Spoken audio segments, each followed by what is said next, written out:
गुणवान कौन। एक शिक्षाप्रद कहानी। गांव के पनघट पर चार औरतें पानी भरने आई। पानी भरते भरते वे एक दूसरे से बातें करने लगी। चारों के एक एक पुत्र थे। बातों बातों में उन्होंने अपने पुत्रों के गुणों का बखान करना प्रारंभ कर दिया। पहली औरत बोली, मेरा पुत्र बहुत सुरीली बांसुरी बजाता है। जो भी उसकी बांसुरी सुनता है मंत्रमुग्ध हो जाता है। मैं ऐसा गुणवान पुत्र पाकर बहुत प्रसन्न हूँ। दूसरी औरत बोली, मेरा पुत्र बहुत बड़ा पहलवान है। इस गांव में ही नहीं बल्कि दूर दूर के गांव में उसकी बहादुरी का डंका बजता है। ऐसा गुणवान पुत्र भगवान सबको दे। तीसरी औरत कहाँ पीछे रहती, वह बोली, मेरा पुत्र कुशाग्र बुद्धि है। उससे अधिक बुद्धिमान इस पूरे गांव में नहीं। लोग अपनी समस्याएं लेकर उसके पास आते हैं। मैं ऐसा पुत्र पाकर धन्य हो गई। चौथी औरत ने सबकी बातें सुनी लेकिन कहा कुछ भी नहीं। इस पर वे औरतें उससे कहने लगी, बहन तुम भी तो कुछ कहो ना। तुम्हारे पुत्र में क्या गुण है? कोई न कोई गुण तो उसमें अवश्य होगा। वह औरत बोली, क्या कहूँ बहनों, मेरे पुत्र में तुम्हारे पुत्रों की तरह कोई गुण नहीं है।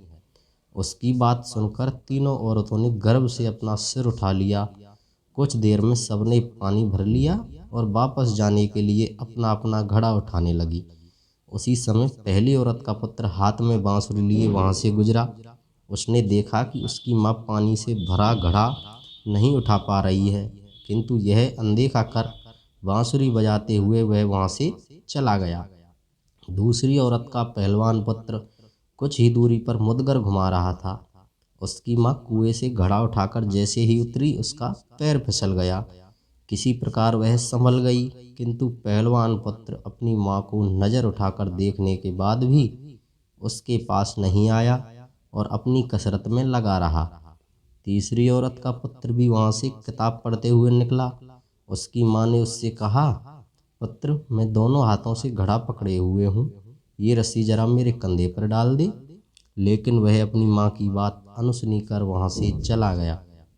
तभी चौथी औरत का पुत्र वहां आया। अपनी माँ के सिर पर घड़ा देख वह उसके पास गया और उसे सिर से घड़ा उतारकर अपने सिर पर रखकर चलने लगा। कुएं के पास बैठी एक बुढ़िया ये सब देख सुन रही थी। वह बोल पड़ी, मुझे तो यहाँ बस एक ही गुणवान पुत्र नजर आ रहा है, वही जो अपने सिर पर घड़ा लिए जा रहा है।